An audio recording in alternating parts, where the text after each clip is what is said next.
Yeah, I know. Okay, good. All right. Well, we can get started then. Have enough people here on Zoom. So hello everyone, welcome to the last CQuiC seminar of the semester. So today we're very happy to welcome Professor Lindsay LeBlanc, who's visiting us from the University of Alberta. Lindsay's research focuses on using ultra-cold atoms in the lab to study many problems and applications like quantum memories and quantum simulation, among others. She got her PhD from the University of Toronto and was then a postdoc at the CQuIC in Maryland before joining the faculty at the University of Alberta. And I hope you've had a nice visit so far, and we look forward to hearing your talk. Okay. Well, thank you so much for the invitation to come here and give this talk, and actually for a really good day talking to all of you. I've learned a lot and have lots of ideas to go home with, and I think that's always really beneficial. And this is the first, in-person visit like this I've done in a while. So it's refreshing for sure.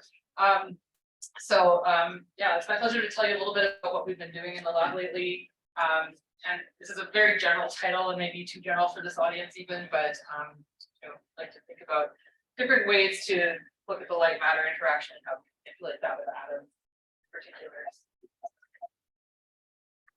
Work after I did one. So just before I forget, I do at the end. This is the most recent photo of our team at the University of Alberta. So a number of graduate students, several of whom are ready to graduate soon, and looking for postdoctoral opportunities. So this might be a place that I think them to. But yeah, there's a lot of work done by a lot of great people. So I just wanted to highlight LeBlanc, who's the postdoc who did a lot of the work in quantum memory, which I will talk a lot about today. He's recently left us for Berkeley Labs, a long-term position there, as well as in India's work on quantum memory. And yeah, I've actually highlighted the wrong people. Something here about Joey Linden from this CQuiC work that I hope to talk about, and Logan or another. So, from the big picture, and this is sort of more from my public talks, I like to think about, the big picture questions in our lab are how do we sort of harness and control the quantumness of atoms to do something useful with them. And so we want to think about how to see and control quantum computers. Cartoon of that. We use neutral atoms in the lab, and I was talking at lunch about how I think atoms are such wonderful quantum systems. And I think that there really are such an ideal system. They're the birth of quantum mechanics came about thinking about the atom. I think that's not a coincidence, right? In terms of how we think about them now, there's readily controlled superpositions of entanglement possible. They're sensitive to electric and magnetic fields, which nice world of quantum sensing makes them nice. And then they have transition fingerprints really across a large region of the electromagnetic spectrum, sort of telecom, optical, microwave, and RF. That's partly what I want to talk about today, as well as the ability to compose these laws of interference. So, this is the alkali atom that we use in the lab has microwave transition that are actually magnetic dipole transitions, and optical transitions that are electric transitions. And the idea that these different kinds of transitions we can use to manipulate the atoms in these different ways are really powerful. So I'm going to go through this, and this might be a little redundant for most of you, but maybe not all of you, so let me do it. This idea that the alkali atoms can span all of these different frequency ranges, I think is really powerful. So we can go about thinking, the transitions from different orbital angular momentum states. So we have sort of our ground states, which we think about as s orbitals, and our excited states, p states, which might be 1 unit of angular momentum. And then we split those due to the interactions with the nucleus. So we can have this hyperfine structure that emerges because now this electron interacts with the nucleus. In rubidium 87, this is all possible because really we can just think about this one valence electron as doing most of the work for us. And so that means we have, in the lab, the ability to use lasers, which are the laser transitions between these orbital angular momentum levels. We can use microwave transitions that get us between different hyperfine levels. And then we can also employ radio frequency transitions that let us make transitions between these different Zeeman substates. So this ability to span what is it, 9 orders of magnitude in frequency is really cool because we have all these different tools that we can use physics. Okay, so these are very nice. I guess this is a repeat And just to highlight, that there are these different kinds of transitions, as well as different lifetimes associated with them. So, the optical transitions are nice and strong, but associated with that means that their spontaneous lifetime is also short. So you have these short-lived states, and that you can't get one without the other, right? If you want a strong transition, it's going to have relatively short lifetime. And then we have the opportunity for microwaves, where the transition is much weaker, so we need really strong fields, but the transition is very long-lived. And that just comes out really of this omega cubed term in the sort of the Einstein A coefficient is one way to think about it. That is just intrinsically related. So we use these transitions in different ways in the lab, and I kind of want to just sort what we do a little bit about how we use these different transitions. Talk about quantum memory as sort of our first thing. Here we leverage the strong optical transitions, but we use a 2-field configuration, so we can still get this long lifetime ground state. So it's sort of a Raman type transition here.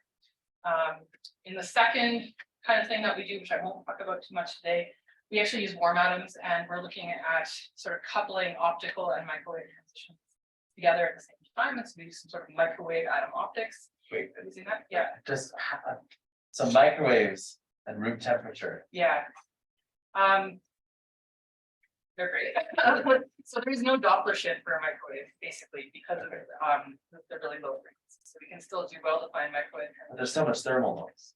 It's not really noise. I mean, we can't do qubits, let's say, in a microwave transition at room temperature, but there's other things we're doing. So we're actually looking at some nonlinear optics effects there. Okay.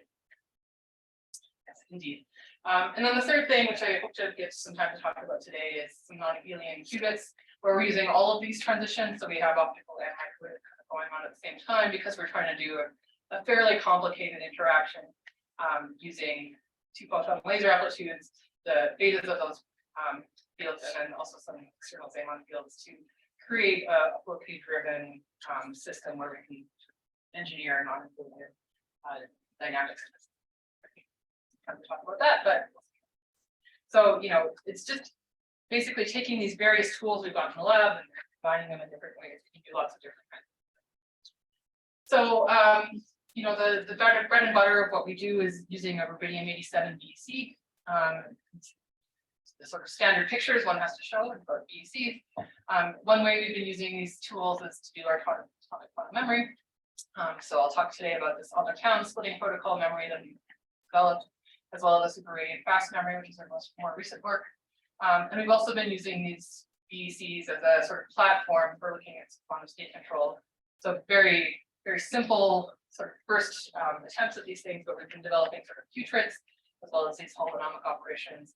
And then the microwave atom optics is sort of the warm atom spin-off, thinking about maybe more practical ways to take stuff out of the lab. But today, I'll talk mostly about these 2 topics. So let's get started with that. So the atomic quantum memory, that's where I'm going to start here. The image I showed you before. So basically, we're going to use these strong optical transitions, and here's my sort of cartoon picture where we think about, okay, we have some information stored in an optical pulse. We'll send it in, it'll get stored in our atomic medium for some storage time, which we can control, and then we'll want to pull that information back. And one of the major motivations for this is for quantum networks and quantum internet. Since again, sort of from my public talks, but the same by all of us, the ability to send information over long distances is crucial to developing this quantum internet, whether it's through space or through optical fiber. It's important, but one of the, there's a lot of different sort of components needed to do that. We might want to connect quantum computers and quantum sensors, but we need to develop the technology like the single photon detectors, memories, transducers, and many other things. So we're thinking about the quantum memory. This is the basic idea, as I said before. Skip over that. But I really wanted to talk about was one of the components that we see in the near term as being sort of the thing where quantum memory is going to be used first. They're probably going to be used in various applications moving forward. But one of the major things is that we're going to send information over fibers and indeed through the atmosphere, because satellites are probably supplied. There's going to be loss associated with light traveling through stuff. And so for fiber, even though it's very good, you still get something like 2.2 dB per kilometer. But because of the no cloning theorem, we can't amplify arbitrary quantum state. And so we need something to sort of preserve the quantum information as we go from one to the other. And so, back even in the 90s, people thought about this problem, and one of the solutions is to develop a quantum repeater. So the basic idea of this is to distribute entanglement using a measurement-based protocol where multiple sources of entangled photons, so that's a little light bulb here. And in this sort of version, there's many different ways to do it. You can imagine, every 100 kilometers, which is about the distance you need to do this at, you have one of these things. And so you create two sort of entangled photons. And so this is an entanglement here, and then you send it. So one of those will say send down the 100 kilometers of fiber to the next repeater station, and this one might get stored in the quantum memory for now. And so now you have, the quantum memories are really serving for synchronization. You want to be able to hold your information so the timing works in it, especially if you have spontaneous, say, parametric down conversion where you don't know when. So you have your quantum memory as the ability to synchronize. Okay, now I have one photon from this guy, one photon from this guy to arrive now at the same time. Now I can do a Bell state measurement. Well, I've shown it here. Let's do them here and here first, where that is going to distribute the entanglement based on the outcome of this result. Now I basically know what's going on with this photon and this photon, and these ones are now entangled. And then I repeat it again here, and now my entanglement is distributed. So this measurement distributing entanglement will allow you to sort of set up pre-entangled pairs over long distances, and then you can sort of imagine, you do something to this photon over here, it will distribute that information over that distance because of this pre-established. That question? Yeah. So I see you said no quantum amplifiers because of the no cloning theorem. So so I might have missed it. So what is the way that you get around that? So you're through measurement, right? So you're not actually doing any amplification. You're not making copies of your state. You're just sort of, it's like quantum teleportation. In quantum teleportation, you measure here and your state shows up over here. So that's the idea of what's going on. You haven't made it. You sort of copied it, but you had to destroy your original one. I see. And does that so that then there's a certain at each time there's a certain error. That's right. And so this is actually an area of research.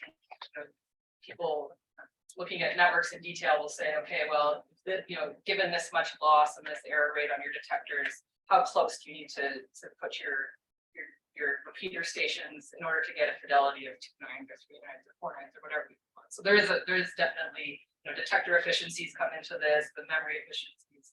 So people are indeed looking at the realistic parameters that you need for this. So yes, that all plays into it. Network topology. Yeah. So there's there's people who are doing really detailed models of all of these. And so this 100-kilometer metric kind of comes up with it.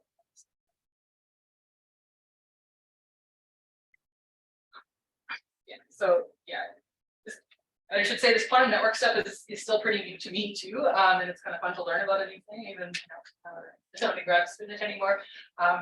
But the quantum memory is just one piece of this, and this is what we're working on. And quantum memories might be useful for thinking about replacing a hard drive or something. And probably atomic memories are not going to be the source of that, but who knows? But these are relatively short storage times on the sort of millisecond time scale. You want to think about the time of flight of a photon from one repeater station to the next, and the rate of production of these photons. So actually, atomic memories probably would work pretty well for these, and they are one of the more advanced sort of memory technologies. We want to sell it this way, but oops. That's too long.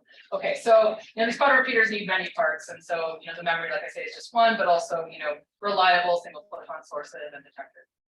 Very important. I draw them on chip because probably you want to make deployable technology. So back to our cartoon here. Quantum quantum memories can be made with many things. So we're going to talk about atoms, but I just want to be very upfront. And it's not even the newest one. But quantum memories have been developed over 20 years now in many different systems, from warm and cold atoms, but also ion doped solids and color centers. There's a lot of promising technologies. Actually, trapped ions, which I don't include in this picture, make pretty good quantum memories as well. So you can think about, okay, what are the properties of the physical system? And that's one thing you have to consider. There's also different protocols and different mechanisms by which a quantum memory can operate. And they're sort of traditionally separated into two camps. One is called adiabatic memories, the other a fast memory. Adiabatic memories are often thought about through this sort of lens of EIT, electromagnetic induced transparency, where you have this three-level system like I was showing earlier, but the EIT, you know about it, there's a quantum interference between these two optical transitions, rendering this as a dark state. And so you get can develop a spin coherence in this current state. This is the same kind of storage that we want to use. It's getting a coherence here. And there's other related protocols, including ones that do an off-resonant protocol here, and actually a couple of newer ones as well. This one way where you think about, okay, storing from starting your state here and then transferring part of your atomic coherence into the other current state. And this is adiabatic generally because it has to be slow in order to get that transfer to work coherently. The other approach is called a fast memory, and it uses a direct absorption, usually through a single kind of transition. And this is based on sort of the collective rephasing of oscillators or dipoles in a medium. And this often is used in the solid state systems, but also in some atomic systems. There's a number of different acronyms describing these different protocols. But the basic idea is that somehow you have some kind of inhomogeneous broadening, so that every little oscillator is also a slightly different frequency. But you set it up so that they all will rephase at the same time. And so you send the light in, they start oscillating, but they rephase, and when they rephase, they create an electric dipole moment, then that radiates to get your light out. Most of these are sort of a predetermined time, so you can't choose. It's harder to choose when you want the light out. But these can be much faster. And these tend to be more efficient. So sort of benefits to both. But in thinking about that, what are the kind of criteria you want for an atomic memory, for a quantum memory? One is efficiency. So if you send your light in, what's the likelihood that it's going to get absorbed and re-emitted, be stored? The storage time, how long can you actually keep that information coherently in your system? Then more practical aspects like bandwidth and multiplexing, like how much information can you store in a single physical system, or how easy is it to make multiple copies if you need to have multiple pieces of information? And then the noise or fidelity actually is very important as well, which is sort of asking the question, are you sure the signal that you're getting out actually came from the photon that you put in the first place? Or is there some noise process going on inside, which most notably is four-way mixing, that can create sort of spurious photon out. So I'm going to talk about this approach that came out of our lab, and I should really give, like I said, credit to my postdoc, who came from the solid state quantum memory world and really ended up applying some of the ideas from the fast memory to the adiabatic memory kind of system that's more common with atoms. And in this sort of protocol, we ended up stumbling into the in-between region where we get some of the benefits of both worlds. So I want to kind of go through what these pictures mean. But what it ends up giving us is a broadband, so really high frequency, quite low noise, efficient memory that is also capable of long storage times. It's capable because I think we can do a lot better in the lab so far. So what's the idea? The basic problem with quantum memory is you've got some state in a photonic degree of freedom, and you sort of have an empty, say, atomic degree of freedom, you want to transfer it. Or to the theory crowd here, this map is schematic. But here's my level diagrams, which is where I describe. So we've got a three-level system, and we're using rubidium atoms. So I showed you these sort of manifold of states before, and we're going to choose these three levels. This hyperfine transition, we're going to consider as sort of a forbidden transition in this film. So, I said it's microwave, definitely make these transitions, but from an electric dipole standpoint, it's forbidden. And what that means is that we can create a superposition between these states that is quite robust. There's no spontaneous emission, for example, from one level to the other, so we can store it for a while. So this is our target, is to store a superposition between these states. And just to give you some sort of definitions here, we'll have a signal transition from the G to E, That's going to be an actual quantum field in our calculations. And then we have a control transition, which is going to be a classical field that we just, or semi-classical sort of field that we define by its Rabi. So this will be actually a very strong control in our case, and this can be strong. The other sort of mathematics that we want to think about is the coherences, and so we want to sort of quantify those. So we want to think about, how much superposition is there between the G and P state. We'll pull out the polarization coherence operator and the conjugate and something like this. And then we can also consider the spin coherence here. So this sort of measures how much superposition there is between these.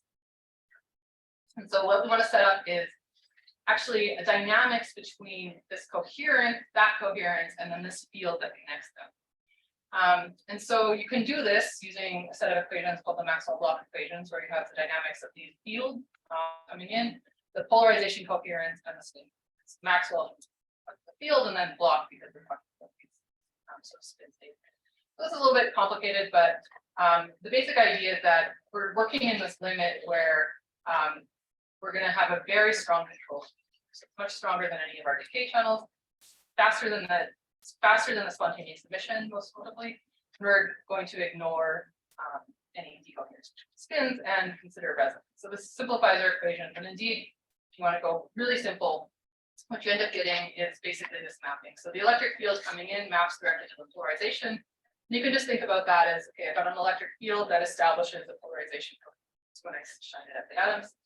And then what's this down here is actually a set of equations that looks a lot like the ones I solved with my first year students when we solved the harmonic oscillator. So we've just got polarization drives spin coherence, and spin coherence drives polarization coherence. So you end up with a very simplified model that looks like this, where the electric field comes in, sets up a polarization, and then it actually Rabi flops, right? So we have a Rabi flop between the polarization to the spin coherence and back and forth like this. Because you can think about, okay, instead of a two-level system of the excited state and the spin state here, I've actually just got sort of a two-level system between my spin coherence and my polarization coherence. And I'm just Rabi flopping by having strong control between being in the spin coherence or the polarization coherence. So that's the kind of dynamics that comes out of this. So yeah, I think, it's really just a two-level system. Everything comes back to it. So we can not make some of these assumptions and perform these calculations with realistic or somewhat realistic parameters, and we can see the same kind of thing. So here we're calculating as a function of time what the field is doing. So here, this dashed blue line is just saying, okay, leave that control on and send in some light. So we see some absorption, and then the field that comes out is this darker pink here. And so we see these echoes come out, and the timing of those echoes is exactly at the inverse of the Rabi control. And then you could go ahead and look at what's happening with the different coherences. So the photonic coherence is established, the polarization is established as photonic coherence comes in, and then it's completely out of phase with that spin. Sort of oscillating back and forth. So this really has the character of one of these fast mechanisms. We've got these oscillators, and they're oscillating sort of and rephasing with each other at this time, and it's related to the Rabi frequency that we've established by control transition. The way to turn this into a non-demand memory is that we can sort of send this photonic coherence in. It establishes the polarization coherence, and then if our timing is good, which can be pretty good, we wait until the spin coherence is well established here, and the polarization coherence is basically shut off. And now we have our storage between those ground states. We can hold on to that in principle as long as our storage states are coherent. And then we just turn on the control field back on again to restart those Rabi dynamics. And so this is the sort of mixing of the sort of adiabatic and fast memories, because we have this ability to turn on and off that whole phase evolution. The other nice thing about this protocol is that it's actually pulse area dependent. So the time it takes to go from being full polarization to full spin coherence doesn't actually matter what like the shape of your pulse is, as long as the area integrated over some time of your Rabi frequency doesn't have to be constant, right? Rabi frequency change, as long as that's some number. In this case, it's 2pi in the units that we use. Then we'll go from being in this polarization coherence to this coherence. So we can use like pulse shaping to change how things work here. So we can have a control pulse that's Gaussian, which is easy to make in the lab. And as long as we time that right, then we can get very good storage in the spin state and then turn it back on again later. So a second pulse comes in, and then just, this is a little bit less jarring to the atoms. It's sort of like, it's a smoother transition, right? And actually you can sort of get better outputs. You can convert more of your spin excitation back into the polarization excitation to get somewhat nicer pulses back out by doing this control. And there's a whole field of optimization that one can do to get nice pulses here. So it's really just pulse area dependent. So as long as the area under this pulse gives me enough time to get into this full spin coherence that we're doing. So is can you but 100% your energy in that time? Can we get 100% of our energy into this time bin? If your optical depth is high enough and if all these certain conditions are met, yes, you can actually get it. So we don't in practice, but it's.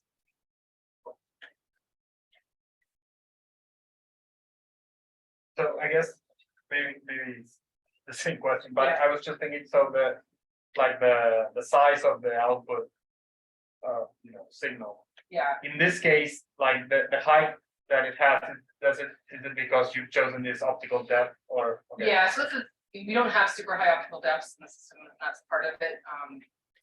Yeah, so that there's some details for the experts here. One is actually, you actually would prefer for your light to come in from one side and actually want to retrieve in the backwards direction because it avoids greedy absorption of the signal. Because there's some details in these plots. Actually, there's multiple colors here because we're looking at different positions in the cloud. So you absorb more at the front of the cloud and then less and less as you go through.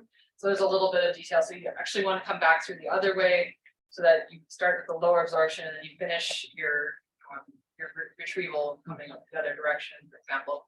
And yeah, we could also use harder control power too. It's already a little bit optimistic for someone, but I think in principle you have very high efficiency with this. So I should say the limit is actually the ratio of your spontaneous emission lifetime to the raw behavior. So it is limited by this control power. So we see that the highest efficiency is always lower from 100% by that ratio. Questions? Okay, so the other detail that I sometimes skip over, but maybe I won't here, is that this is not just a single atom, which is, I've talked about single atom physics so far.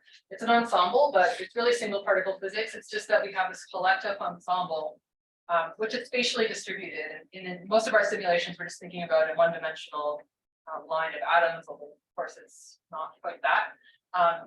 But it's really, most of the atoms in the ground state, and then at the single photon level, thinking about, okay, we've excited one of these atoms into this state. And we have this collective superposition where, there's an equal chance of every one of those atoms being in this S, with only one excitation shared between all of these atoms. And the other detail here is that there's a phase associated with that excitation. It depends on the difference in wave vector of these two beams here. So these are not exactly the same frequency. They differ, by part potential of 5 or something, but that does give you an actual spatial wave vector of this superposition. So there's the space dependence here.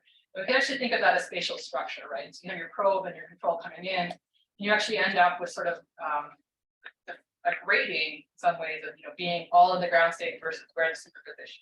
There's superposition in some places but not, and there's this continuous phase going between here. So we end up with some phase matching conditions, which you might be quite familiar with. So the angle with which these beams is entering the cloud actually makes a difference. So if they're coming in co-propagating like this, we get quite a long spatial periodicity, which is favorable. But if they're coming in at an angle, which sometimes we want to do, that means the spatial periodicity between these spin waves actually gets much shorter. Okay. And so there's different reasons for doing the two different things, but one of the other reasons to think about this, I think, is actually a wholly different picture of what this quantum memory is. And you can actually think about it a little bit like a hologram. If you're familiar with that optical phenomenon. So we're taking two beams and sending them into a photographic plate or a medium that can record the interference. We're really setting up a standing wave, or the traveling wave in this case, of these two beams. And they're going to imprint that phase difference of, the standing wave, what's called the standing wave, of the light in their atoms by either making a transition or not, depending on whether it's constructive or destructive interference between this light. Okay, so you've basically printed like diffraction grading, a phase grading onto your atoms.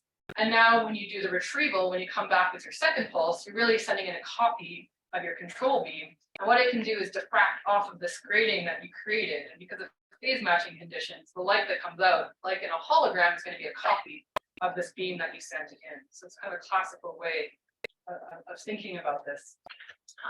And it actually helps you think about the phase matching conditions as well, for what efficiencies you get from different. So I've actually been to go back to my holography section in my optics book and see if I could actually do the mapping. And it's one of these things you don't quite have enough time for, but there's a nice correlation there and analogy there. Okay, but the spatial structure I just wanted to mention because it does lead to a limitation in our lifetime. Okay, well, let's look at the experiment. We are experimentalists. Stuck my phone above the experiment one day. So we just have a glass vapor cell. There's some MOT coils here. You can see some little RF coils. Other experiments actually are microwave form. I was talking about with these one year earlier. Also, we'll use these equipment. Anyway, so we for these experiments actually started using just cold atoms. So these are cold atoms. There's a little camera photo of our MOT. And using quite low power, so only 3 milliwatts of power for that control. She has a Rabi frequency of about 10 megahertz. So we are slightly bigger than the line width, but not a lot bigger than the 6 megahertz line width of the rubidium atom. And these first experiments were actually quite low optical depth. So this first experiments, we just sent those lights in nearly co-propagating. There's a slight angle between them, and then we can pick off our signal and control. And the slight angle is just so that we use fiber coupled detectors, spatially filter one from the other here. And we just sort of repeated those calculations that I showed earlier. So you can see, you send some light in, and then it comes out later. In this case, about 100 nanoseconds later. And then we can interrupt the control. These considered pulses are not super sharp, but still, when we turn it back on, we see a retrieval of the light sometime later, or these sort of Gaussian pulses shapes. You can get a nicer shape on here. So here we don't have a super long lifetime, as you can see, it's only like 200 nanoseconds of storage time that we've shown. But this was our first demonstration that this technique did all. We also moved to doing sort of single photon level storage, so we don't have true single photon sources, but we can turn our laser down to a weak coherent pulse and send that at the atoms. I show this diagram because one of the things we did is change from having our light come in nearly co-propagating along the same axis to having the control light come in at quite an angle compared to this light. And the reason we did that is that we want the probe to be spatially separated from the control, so that when you send the light to the single photon detectors, we don't get a lot of noise from the control. That did limit the lifetime, however, because of this spatial problem. So just to say that when you have this short periodicity lattice or diffraction grading, any thermal diffusion is going to wash that out faster than if you have a long period of lattice. So we kind of gave up lifetime in order to get low noise. So these are now histograms of counts of single photons. We're using 0.1 photons per pulse here, so quite low counting statistics. Still, we don't have huge efficiency, so this is actually the light that leaks through that we don't store in the first place, and then this is the light that we retrieve later. And then we did a number, so we did this a million times, and then just checked the noise by doing different things like only putting the probe in, putting the control on with no atoms, control and atoms in the probe. And here you can see the sort of noise profile. So we get something like 9 counts versus hundreds. When the noise. So in the end, we get a signal to noise ratio of almost 40, which is quite a bit better than a lot of the previous atomic memories who suffer from 4-wave mixing in ways that we details behind that. But that would give us a fidelity of about 97% if we were to do this. Good, not great, but pretty good. The other neat thing about this quantum memory is that we can treat it also like a way to manipulate quantum signal. And one in particular we can think about is a temporal beam splitter. So this is an idea that came from the Walmsley group in Imperial College. But the idea, Oxford, I don't know where they were when they were doing this. So you can think about the control process as a beam splitter. So you have an electric field of the photonic degree of freedom coming in, and you convert that to spin. So you can think of that as like a reflection on a beam splitter. Some of the light's going to leak through. That's like the transmission of the beam splitter not catching. And so the whole memory process is like electric field come in, convert to a spin wave. And the second control process is like applying a second beam splitter, and then you get your electric field out. So that's the sort of mapping. But what that allows you to do is then through this sort of pulse area, you can apply beam splitters that are not full conversions, right? So you can have a pulse that has a lower power, lower area under the pulse, and only have a quarter probability of coming out. In this case, we sort of separated it into 4 time bins, so that the pulse coming in can now be separated into 4 possible time bins. And you can think about it as a single photon level. Now you have a single photon in the superposition over 4 time bins. And so for a lot of this quantum memory time bin encoding is actually a nice way to do a lot of this. So it's a nice tool. Okay, and another advance here is that we actually have post condensate, so why not use them? So here we did that. One thing that we wanted to show was that as we lowered the temperature, we could see an increase of the memory efficiency. So basically what we're seeing here is as you go towards a post condensate, the density is increasing as it gets colder. And so there's more optical depth. So we're actually increasing.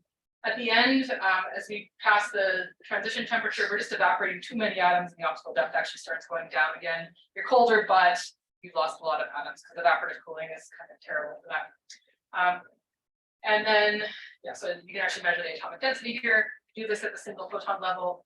But yeah, just focusing on what's going on here. Also, there's also 2 sets of data on here. It's one of the problems we had was that the radius of the probe beam, what this RP stands for, if it's small enough, this works okay.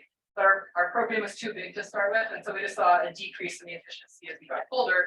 And the reason is just that as you cool down an atomic cloud, it gets smaller. And so a lot of the light was just like missing the atoms as we sent it through. So we need better optics, sort of the conclusion here, but we could see that this is the problem.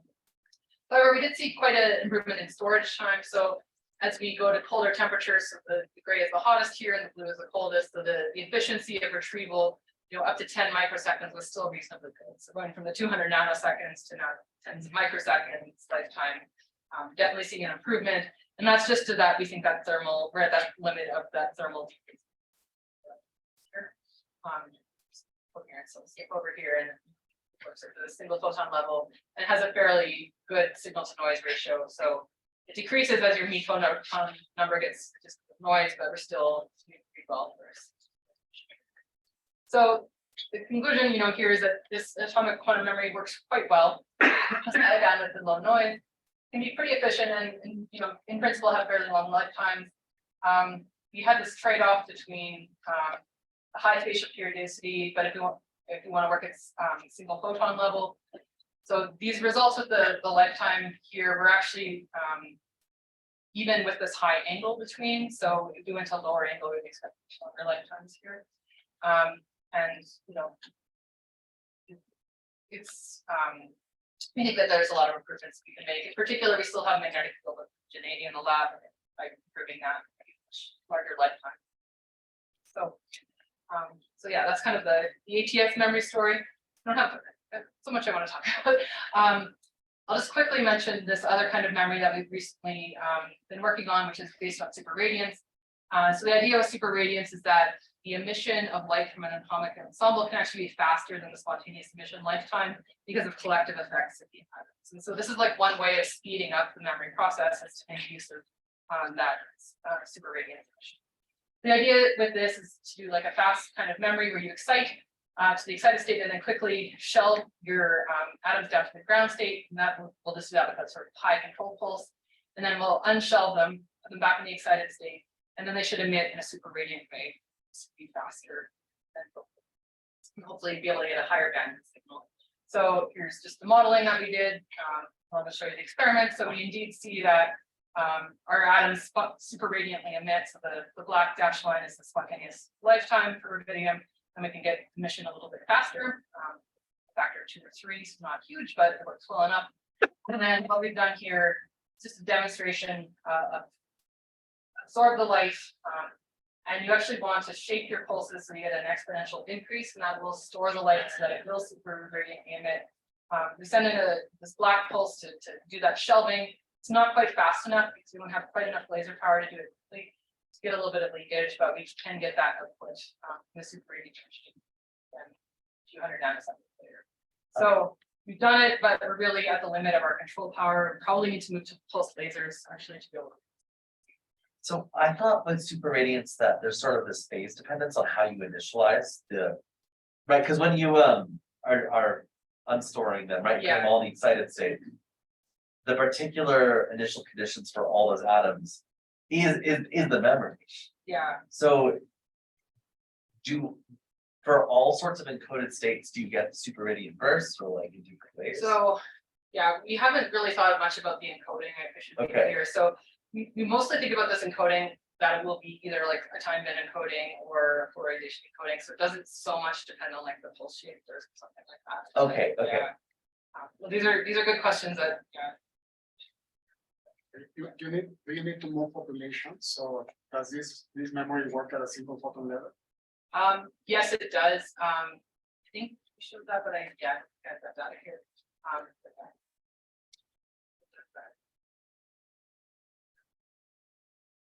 Okay, so yeah, just a little flavor. So we're looking, at this question of how to actually encode information in here. And we want to move more towards the quantum optics world of actually having real single photons, and whether that's this spontaneous parametric damping version, the bandwidth is still a little bit higher than we would like to actually interact with these atoms, but we might try that. We also want to be able to interface multiple quantum memories and move to multi-mode storage. And we're also thinking about the practical implementations. Right now, these are still as big as an optical table. How could we actually make a system around? And actually, there's a company in New York State who's working on this kind of problem right now too. So it is one that I think will be solved. Okay, so that was it for the quantum memory. These protocols could work at room temperature.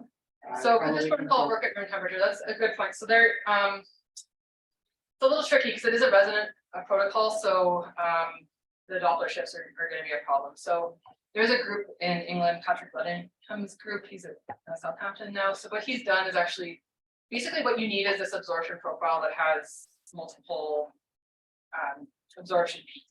And then one way you can think about it, the absorption peaks are separated by the Rabi frequency. You're kind of absorbing across this whole spectrum, and that gives you the rephasing based on the timing here. So what he's done is actually taken that Doppler profile and spectrally burned spectral holes, and then can see the same mechanism work with room temperature atoms there. But it's the lifetimes are still quite short, so it's sort of a different purpose. There's a different protocol as well called, there's similar protocols called Orca and Flame, and they're actually ladder protocols. So the lifetimes are very short, but they're actually related to this as well. So it's really a strong control. The Flame one in particular because it's a resonant procedure. You can think about splitting that intermediate state. And they both do those in format as well. But it's very short lifetime. They're more thinking about them as sort of a processing tool for photonics.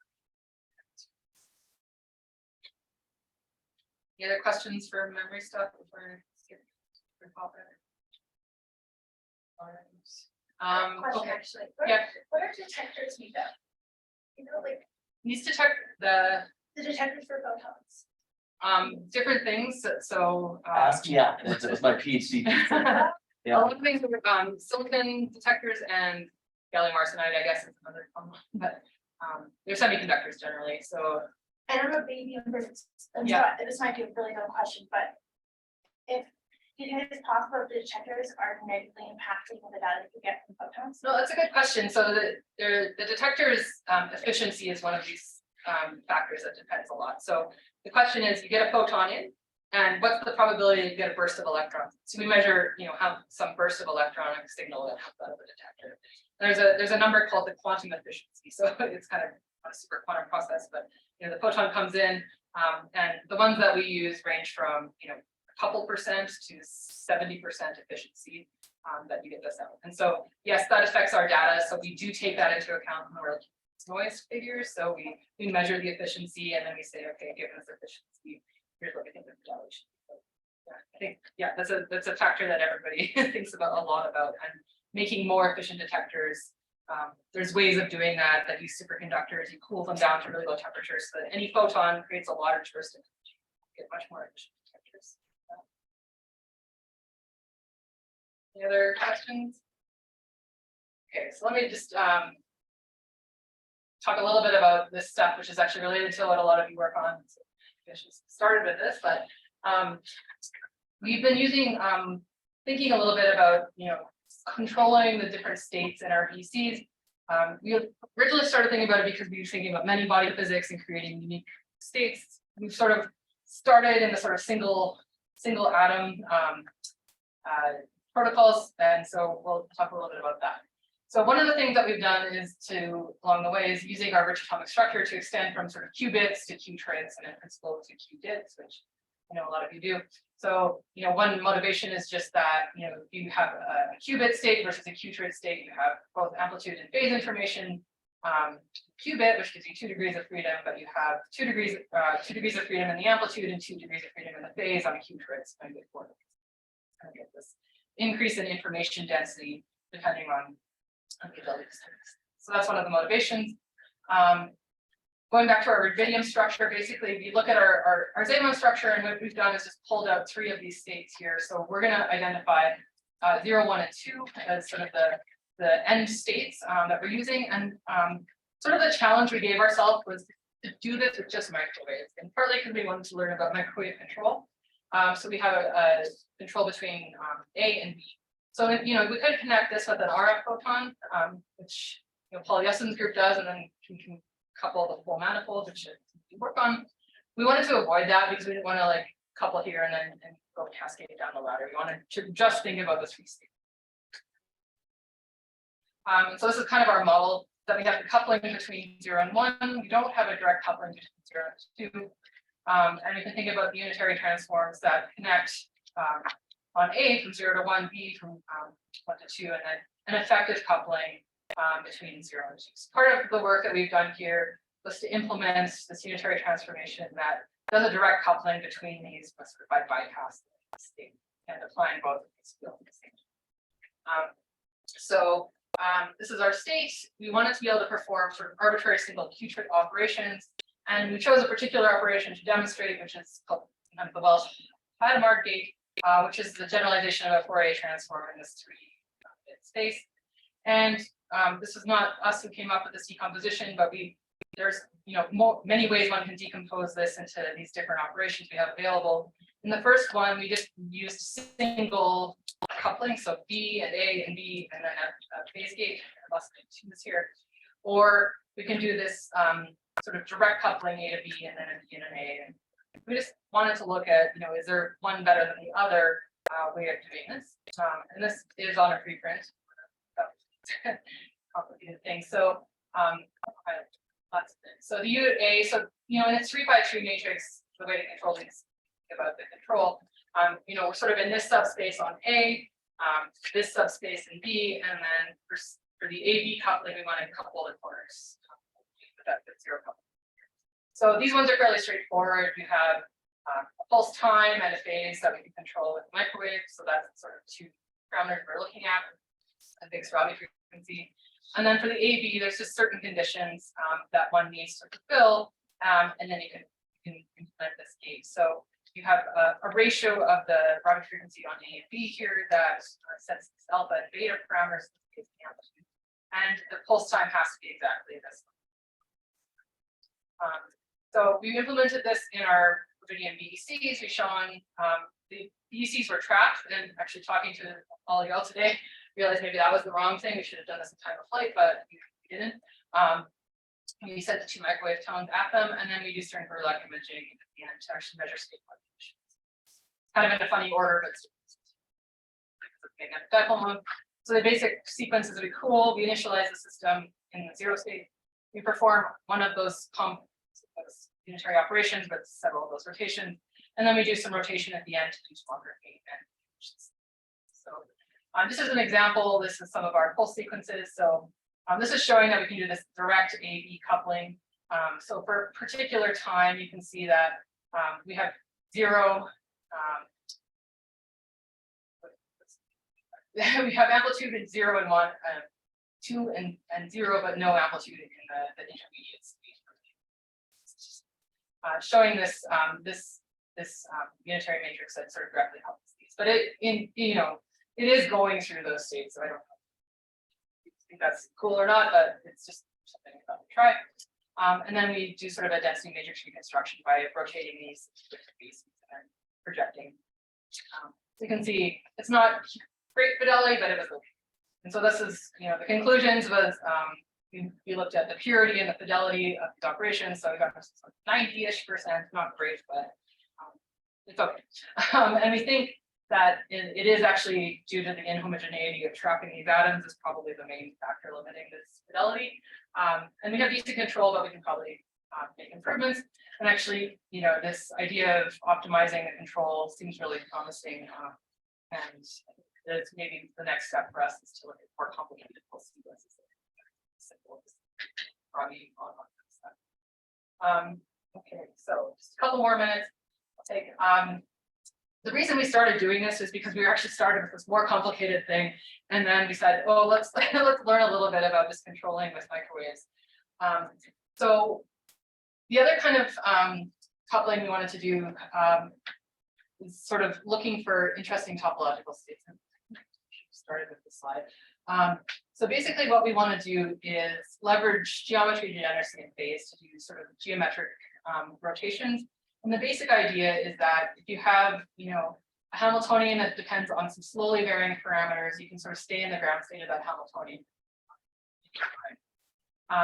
And so, if you take a state, and I'll just, it's that purple dot here, and you change your parameters in time, you should get back to the same state that you started with when your parameters are the same. It might differ by a phase, but basically the population should be the same. If you're in a degenerate manifold where multiple states have the same or all eigenstates of the Hamiltonian, then if you do this parameterization where you move through state space, so you maybe go from being spin up through superposition, and you come back to where you start. If you're in a degenerate system, the state that you start with can be different from the state. And the idea is that, okay, well, that could be a gate in a quantum computer where you end up in the same parameter space as you started with. And so you can think maybe this is more robust to noise and errors and things like that because it's topologically dependent geometric kind of transition. So the recipe for this is that you need some kind of degeneracy in order to achieve. So, the idea here is that depending on which path you take, you might end up in, say, start in the same state, but path A would take you to the positive, say, superposition and path. So this kind of polynomial computing was proposed back in the 90s. These proposals show that you can have a universal quantum computer using this kind of system. The trouble with it is that it's adiabatic, which generally means slow. And so people just didn't see a good path forward to actually doing this. Although in recent years, in superconducting qubits, NMR, and there's places started to look more carefully at this. So what are the motivations? Well, you might get some kind of intrinsic fault tolerance in this kind of procedure because the path is what matters, but if there's like small, equal deviations around that path, you might be insensitive to them because it's just the sort of total, path that matters. So that seemed really good. There's actually some recent work I just wanted to highlight that says they question some of these assumptions, and it's one of these things we're thinking about that talks about the different noise models, and it actually shows that the dynamical gate as opposed to this geometric gate might be just as good for any possible noise model.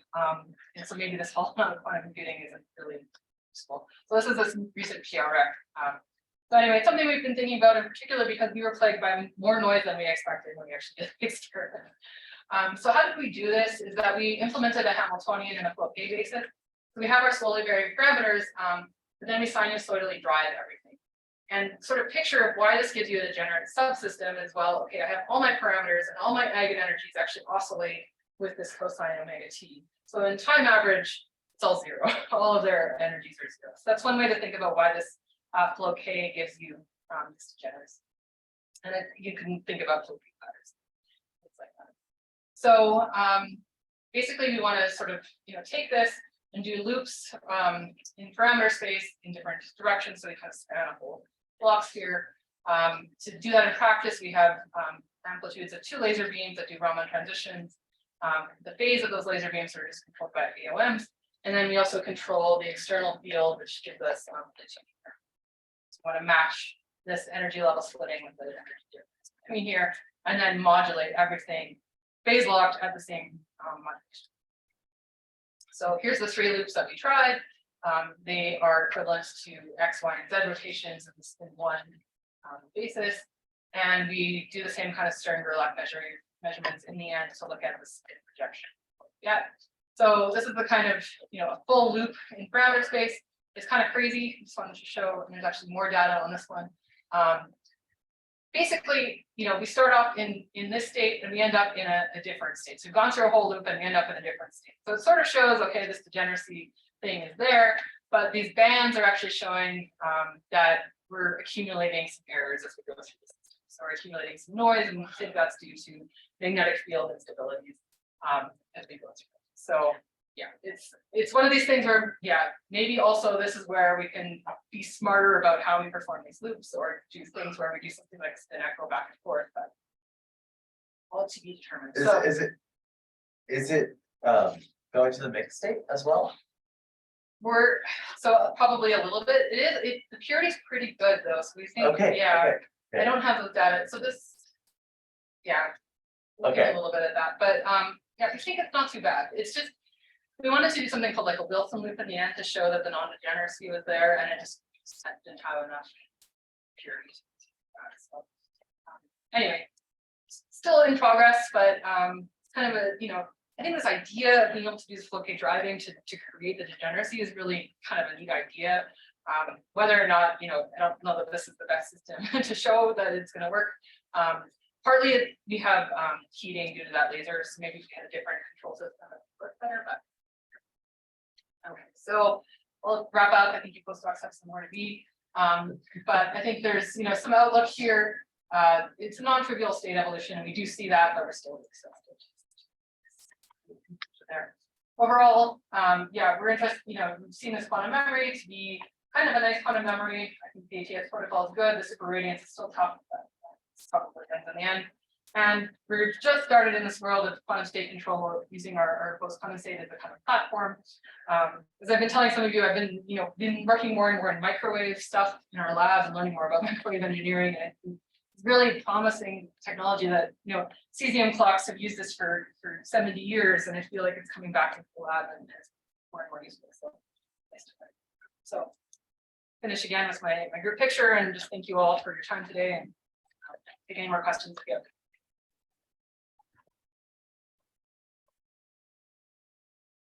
Yep. The first part of the talk, you mentioned a spin wave. Yes. Spin waves are famously present in magnets, magnetic. Right, like magnons or Magnons, and they also have resonances in the microwave. Mhm. Gigahertz. It can do things. The magnetic thin film spin waves could be integrated. If this a concept of memory, or it would not be practical. I think so. The question is whether magnetic spin waves can memory, and I think there is some promise for that. So I know of some work of magnons in gig spheres, which is a really the topic of interest. And actually, our group was just looking at a paper the day I left, where they're coupling optical light into there's mechanical modes that couple to the magnon modes. And indeed, these things look like they can be quite long-lived if they're isolated enough. So yeah, I think it might be one of these cases that it's a relatively short, like the lifetime in a solid state system is always going to be somewhat limited, but I think it could be one of these technologies for like processing light or microwaves that could be really useful. Yeah, in the, you're talking about the CQuIC control, Yeah, and doing it with all microwaves. right. So what level of like magnetic background control do you need to be able to do that with So, microwaves? the level of magnetic background control we have versus what we need, more would be better. I think we have probably like 0.5 milligauss of stability or something, so not great. And that does limit the total time over which we can do these operations. But we think that's not our limitation. The microwaves, yeah, I guess you're just thinking they are sensitive to the magnetic field. So if we're slightly detuned, I guess. Yeah, because I guess I'm thinking like any amplitude fluctuations in the magnetic field. Yeah. Is like the same thing in your microwaves as amplitude or phase Yeah. noise. That's true. So I think you're right. But I think we win because we actually do our operations a lot faster than our magnetic fields fluctuate. So we also, I think most of our magnetic field fluctuations are line noise, because they are in many labs. So we trigger off of first signal and do our.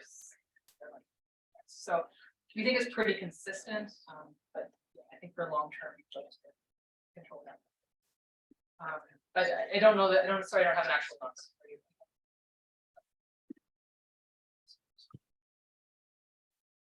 So this is really basic. Yeah. And I'm still confused by it. So when I hear microwaves, I do not hear room temperature.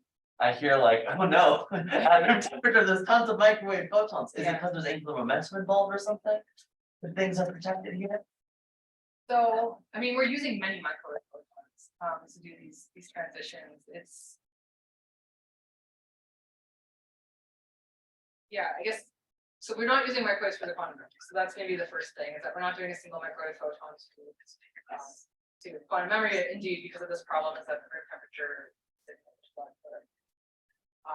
Our microwave signals are semi-classical in some sense because we're thinking about like rock physics. So we have thousands, millions of microwave photons, and it's just classical. But yeah, Okay. I mean, there are people thinking about. So John Simon, in particular, who's at Stanford, has like a microwave cavity at 100 gigahertz with atoms inside of it and cryogenically cooled, and they're looking at actually doing this sort of microwave conversion. So yeah, it can be done, but it's like you now have to engineer an atom trap in a dilution fridge. For sure. Any other questions? I can ask a question from Oh, the virtual world here. Type it maybe. Maybe you can mute that and I can just. Am I louder than God? No. Anyway, Lindsay, how did you measure the fidelity? Just a second. of- Can you mute it? I did. Oh, sorry, no worries.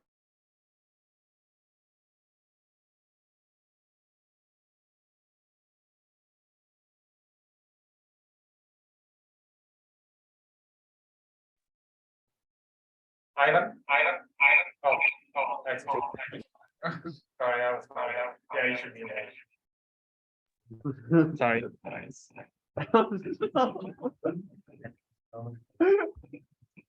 Yeah. And can you mute the speaker too?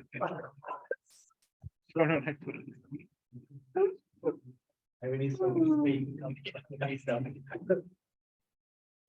all right. It's like we used all the I- Zoom work. Yeah. Ivan? Yes. Yes, we can hear you, kind of. Okay. All right. Thanks. All right. There's an echo on this side. Anyway, it's not a big question, so I could put it in chat. But I was wondering, in your CQuIC experiment, how did you measure the fidelity of your operations? You quoted fidelities for the different. Yes, so we we rotated to various bases and then we did I forget the exact details, I do apologize. One of these decompositions to calculate the fidelities. I see. But yeah, Do you measure- we had a series of rotation pulses, actually using RF to look at all of the different bases. I see, right. So you can look at some population and some informationally complete basis, and then you, from that. Yes. back to the fidelity. Okay, great, Yes. thanks. All right. All right, I think given the timing, we can end now and take some other questions offline, but let's thank Lindsay again.